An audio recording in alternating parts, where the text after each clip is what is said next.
দক্ষিণ চিন্তাতন্ত্রী হেফাজত ইসলাম বাংলাদেশের প্রচার সম্পাদক হযরত মাওলানা মাহমুদ সাহেব। ইন্নাল হামদুলিল্লাহ নাহমাদুহু ওয়া নুসাল্লি আলা রাসূলিল কারীম। আপনারা জানেন হেফাজত ইসলাম প্রতিষ্ঠালগ্ন থেকে প্রতিষ্ঠিত হয়েছিল নবীর দুশমনদেরকে এই দেশ থেকে নিস্তেনাবুদ করে দেওয়ার জন্য। বিগত সরকার এই দেশ থেকে আসাদুর সহ কুখ্যাত নাস্তিকদেরকে দেশ থেকে পলায়ন করতে সহযোগিতা করেছে। আমরা ডক্টর ইউনূস সাহেবকে দাবি জানাই, এই সমস্ত কুখ্যাত নাস্তিক যারা বিদেশের মাটি থেকে আমাদের নবীকে নিয়ে কুরুক্তি করতেছে, তাদেরকে বাংলাদেশের আইনে বাংলাদেশের রাস্তার মধ্যে কুখ্যাত পুলিশদের মতো রাস্তার মাঝখানে ফাঁসিতে লটকিয়ে এদেরকে শিক্ষা দেওয়া হোক, যাতে করে এই দেশের আনাচে কানাচে গ্রামে গঞ্জে শহরে পন্তরে আমাদের মাঝে অনেক নাস্তিক অনেক রাসূলের দুশমন লুকিত আছে। তাদেরকেও সতর্ক করতে চাই এবং প্রধান উপদেষ্টার কাছে আবেদন করতে চাই, ইন্টারপোলের মাধ্যমে এই রাসূলের দুশমনকে আমাদের মাঝে এসে দেওয়ার জন্য। আমরা এদের ফাঁসি চাই, সর্বোচ্চ শাস্তি চাই ইনশাআল্লাহ।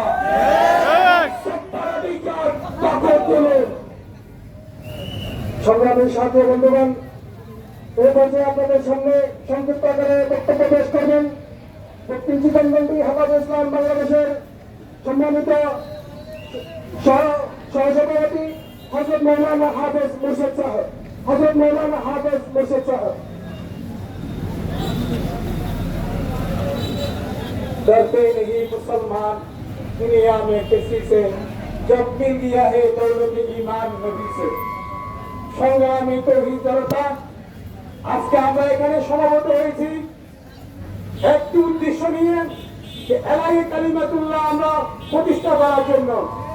যে সমস্ত নবীর দুশমনেরা মনে করছে মুসলমানরা হাতের মেতে মেহেদি দিয়ে রাখছে আর মুসলমানদের ছেলেদেরকে মসজিদে ঢুকিয়ে মারবে, তাদেরকে হুঁশিয়ারি দিতে চাই, একজন মুসলমান দুনিয়াতে থাকতে নবীর অবমাননা বরদাস্ত করা হবে না।